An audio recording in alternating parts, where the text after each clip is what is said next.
साजिश चल रही है नीतीश कुमार को डैमेज करने की, जो प्लानिंग चल रही है, रणनीति चल रही है। नीतीश कुमार उस उम्र पे भले ही पहुंच रहे होंगे, गृह विभाग ले लिया गया, स्पीकर को लेके विवाद चल रहा है, तो स्पीकर किसके खेमे में जाएगा? देखिए, साजिश से नीतीश जी का पुराना नाता रहा है। साजिश से उनका जो है हमेशा आमना सामना होता रहा है। कब नहीं हुआ है? लालू यादव जी के साथ थे तब भी उनके साथ साजिश हो रहा था। भाजपा के साथ आए तब भी साजिश हो रही है। पूछ रहे हैं इनको लेके जो खींचा स्पीकर के बारे में मैं स्पष्ट बता देता हूँ, दोनों में जबरदस्त विवाद गहराया हुआ है। मोटा मोटी कहें सर फुटौल की स्थिति है। एक दूसरे को जो है माथा फाड़ने के लिए भी तैयार है लोग। तो मैं तो महसूस कर रहा हूँ ना कि सह और मात का खेल है। बगुला की तरह झपट्टा मारने के लिए दोनों एक दूसरे को खड़ा है। सिंगल नाम है दामोदर रावत। जनता दल यू को मिलेगा तो दामोदर रावत होंगे स्पीकर, चूंकि उनको जो है बार बार मंत्री बनाया जाता था और इस बार जो है स्पीकर के लिए कहिए कि उनको सुरक्षित करके रख लिया गया है। वो आईपी गुप्ता आना चाह रहा है, उनको भी लेंगे। उनका जो पार्टी है हो सकता है विलय हो जाए। कांग्रेस के जो 6 विधायक हैं, अब बताइए 7 मंत्रियों का पद खाली है। भाजपा ने सबको भर दिया, लेकिन यहाँ 6-7 पद खाली हैं। क्यों खाली हैं? कोई एक रणनीति के तहत ही ना खाली है भाई। जनता दल यू 100 से ऊपर तक जाएगी और सिंगल लार्जेस्ट पार्टी बन जाएगी। फिर भाजपा कहाँ बड़ी पार्टी रहेगी? फिर कहाँ से वो साजिश करेगा? कहते हैं सत्ता हर कोई प्राप्त करना चाहता है और सत्ता का सुख लेने के लिए हर एक सहमत के खेल को खेला जाता है। और बिहार की राजनीति में सत्ता हासिल करने के लिए दुश्मनों को भी दोस्त बना दिया जाता है। बिहार की राजनीति कमोवश वही स्थिति में है और उसी तर्ज पे बिहार की राजनीति चलते आई है। राजनीति में कौन किसका कब दोस्त बन जाए, कौन किसका सब जानी दुश्मन बन जाए, किसके साथ कब अदावत हो जाए, ये इसका आकलन बड़े बड़े राजनीति के धुरंधर भी नहीं कर पाते हैं। कुछ इसी तरह की वस्तुस्थिति बिहार में देखने को मिल रही है। पिछले 2 दशकों से नीतीश को सत्ता से हटाने के लिए उनके अपने ही सहयोगी लगातार वो हर एक सहमत को खेल रहे हैं, हर एक वो चाल चली जा रही है। शतरंज के मोहरे की बिसात भी बिछाई गई है, लेकिन नीतीश आज भी जस के तस बिहार की राजनीति में, बिहार की सत्ता में, बिहार के साम्राज्य में और बिहार की चाबी नीतीश कुमार के पास ही है। लेकिन अब नीतीश कुमार की सत्ता डगमगा रही है, क्योंकि नीतीश कुमार उम्र के उस मोड़ पे पहुंच चुके हैं जिसको लेके लगातार अब उम्र पे कहीं ना कहीं बीजेपी हावी होना चाहती है। भले ही प्रचंड जीत एनडीए ने हासिल की, लेकिन बिहार पे एक छत्र राज कायम करने के लिए जहां भाजपा उनकी जो सहयोगी पार्टी है वो भले ही बेचैन है, परेशान है, समय के इंतजार में है, वहीं दूसरी खेमे में आरजेडी भी बिहार में एक छत्र राज करना चाहती है। लेकिन किसी का चारा नीतीश कुमार चलने नहीं दे रहे। लेकिन सबसे बड़ी जो समस्या और विडंबना है वो कहीं ना कहीं उम्र है। और इस बार भले ही बिहार के मुख्यमंत्री के तौर पे नीतीश कुमार को कुर्सी दे दिया गया हो, लेकिन बारीकी से नीतीश कुमार का सफाया करने की जो साजिश है वो अंदर खाने में चल रही है। गृह विभाग, स्पीकर और धीरे धीरे जेडीयू पर कब्जा, ये तमाम रणनीति बना दी गई है, स्क्रिप्ट तैयार कर लिए गए हैं और ये कब हावी होगा इसकी भी तारीख तय और तमन्ना जो नीतीश के विरोधी हैं वो कर चुके हैं।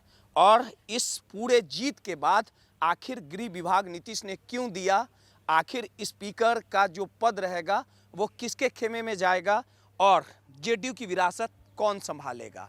जहां तेजस्वी और नीतीश की पुरानी अदावत है, चाचा भतीजा हैं, दोनों एक दूसरे के साथ भी आ सकते हैं, लेकिन सबसे बड़ा सवाल है कि आखिर नीतीश के पीठ पर खंजर कौन भोंक रहा है, आखिर कौन नीतीश की परछाई हो के भी नीतीश को ठिकाना लगाना चाहता है। इन तमाम मुद्दों पे बात करने के लिए हमारे साथ वरिष्ठ पत्रकार संजय वर्मा जी हैं। संजय जी, आखिर हमें तो अपनों ने लूटा, गैरों में कहाँ दम था, मेरी कश्ती थी डूबी वहाँ जहाँ पानी कम था।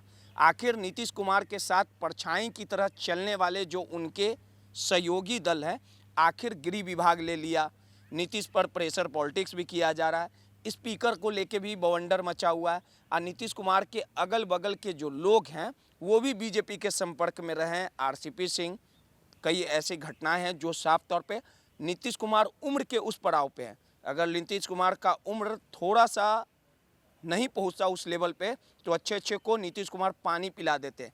आखिर जेडीयू की विरासत कैसे बचेगी? नीतीश कुमार इस उम्र के पड़ाव पे कैसे खुद की पार्टी और तमाम चीज़ों को बचा पाएंगे? क्या चल रहा है अंदर?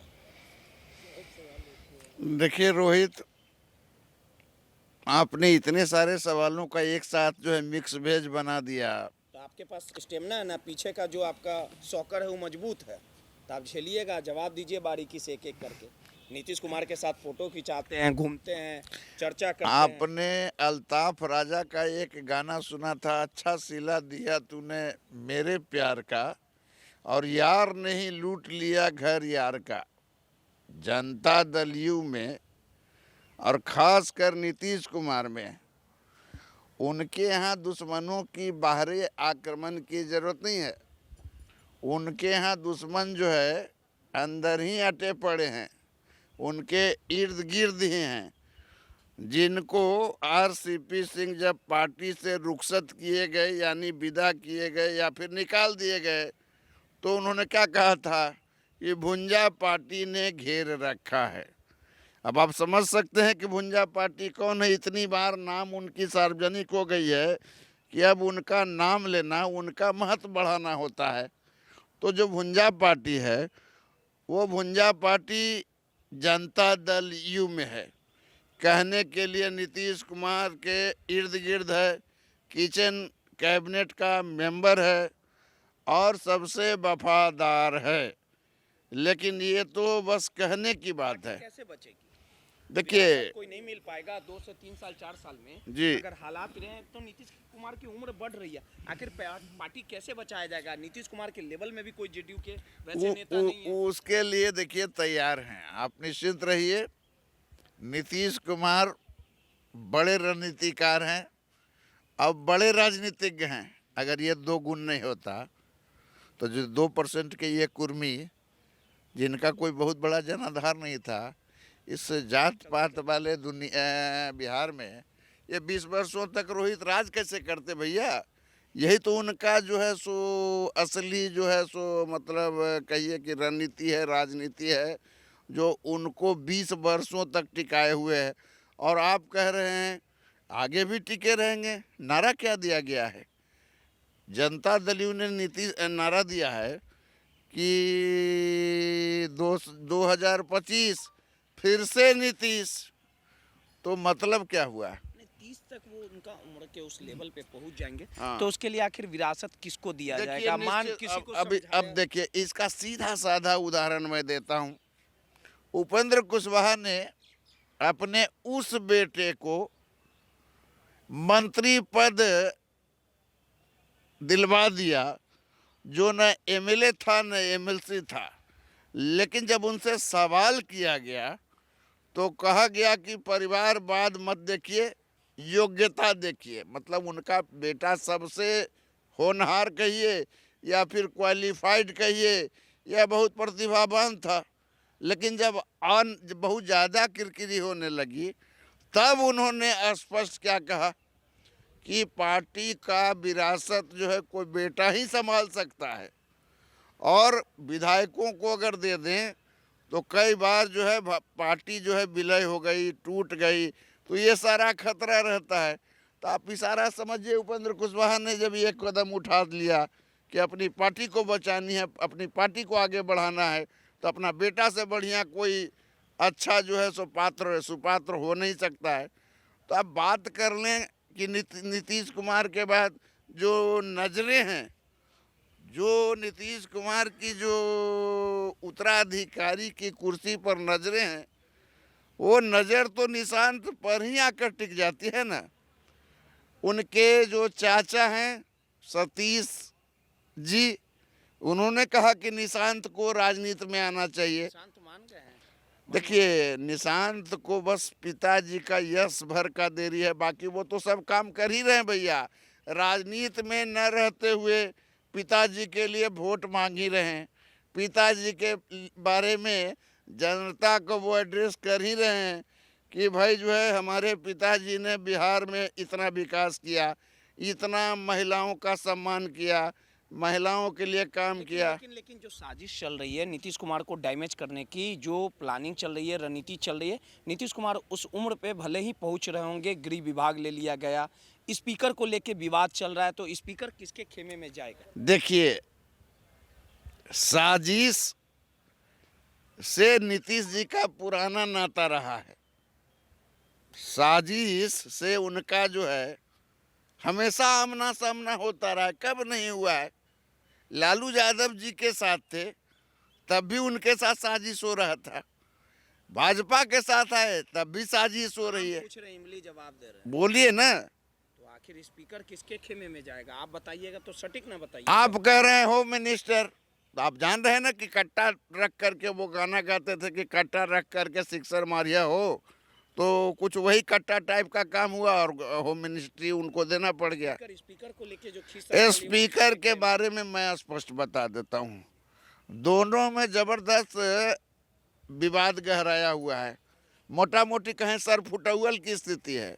एक दूसरे को जो है माथा फाड़ने के लिए भी तैयार है लोग कि हमारा स्पीकर हो, हमारा स्पीकर हो। बात को समझिए।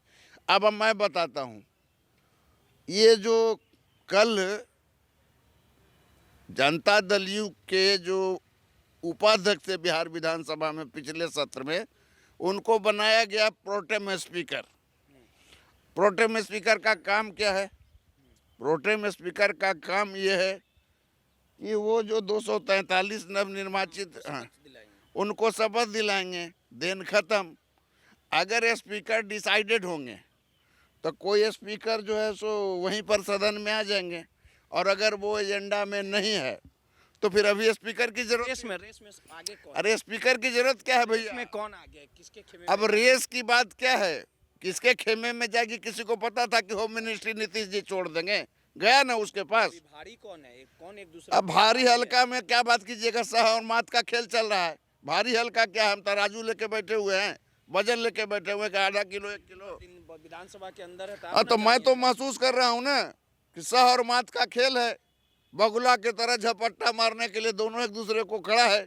अविश्वास के माहौल में ये सरकार चल रही है, बनी है, और ये अविश्वास के माहौल में कितने दिन सरकार चले? प्रेम कुमार की बातें चल रही ये है। तो बड़ा सब लोग जान गया है, ये सब लोग जान गया, ये तो सब लोग को पता है कि बीजेपी से नीतीश जी छोड़ेंगे। स्पीकर का जो पूरा मामला है वो मान जाएंगे। आप जान रहे हैं ना कि स्पीकर की कितनी बड़ी महत्वपूर्ण भूमिका होती है। आने वाले समय में किसी विधायक को पार्टी में लाने के बाद उसको मान्यता देने का काम, किसी पार्टी का विलय कराने का काम। आप जान रहे हैं कि नीतीश कुमार चुपचाप सरकार बनाने के बाद बैठे रहेंगे, छोटा दल होकर के। वो आईपी गुप्ता आना चाह रहा है, उनको भी लेंगे। उनका जो पार्टी है हो सकता है विलय हो जाए। कांग्रेस के जो 6 विधायक हैं, अब बताइए 7 मंत्रियों का पद खाली है। भाजपा ने सबको भर दिया, लेकिन यहाँ 6-7 पद खाली हैं। क्यों खाली हैं? कोई एक रणनीति के तहत ही ना खाली है भाई। ऐसा तो नहीं है कि जानबूझ के खाली कर दिया गया है। तो ये जो वैकेंसी छोड़ा गया है, इसका मतलब क्या है कि भविष्य में नीतीश कुमार को अपनी पार्टी का कुनबा बढ़ाना है, और जनता दल यू का नंबर जो है 100 से ऊपर तक जाएगा। जनता दल यू 100 से ऊपर तक जाएगी और सिंगल लार्जेस्ट पार्टी बन जाएगी। फिर भाजपा कहाँ बड़ी पार्टी रहेगी? फिर कहाँ से वो साजिश करेगा? उनको साजिश करने का अवसर ही नहीं मिलेगा।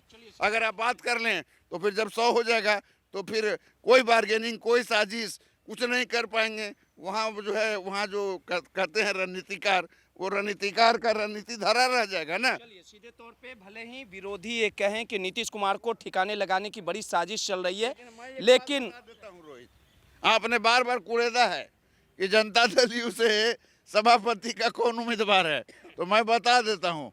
स्पीकर की कुर्सी अब मैं बता रहा हूँ, नाम खोलने जा रहा हूँ।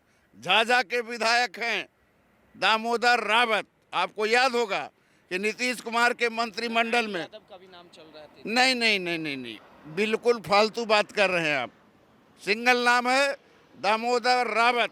जनता दल यू को मिलेगा तो दामोदर रावत होंगे स्पीकर, चूंकि उनको जो है बार बार मंत्री बनाया जाता था और इस बार जो है स्पीकर के लिए कहिए कि उनको सुरक्षित करके रख लिया गया है। और वो नीतीश कुमार के बहुत ही नज़दीकी करीबी हैं। जो कहा जाता है अत्यंत पिछड़ी जाति में भी एक मैसेज चला जाएगा कि अत्यंत पिछड़ी जाति को अध्यक्ष दामोदर रावत को बनाया जाएगा, जेडीयू की विरासत निशांत को दी जाएगी। जी। यानी सारा स्क्रिप्ट जो है वो तैयार। बिल्कुल सारा जो आप कहते हैं ना कि आप जो सोचते हैं उससे 3 दिन पहले नीतीश कुमार सोच लेते हैं बढ़िया से कि क्या करना है। आप कोई साजिश करेंगे उससे 3 घंटे पहले उनको भनक लग जाएगा।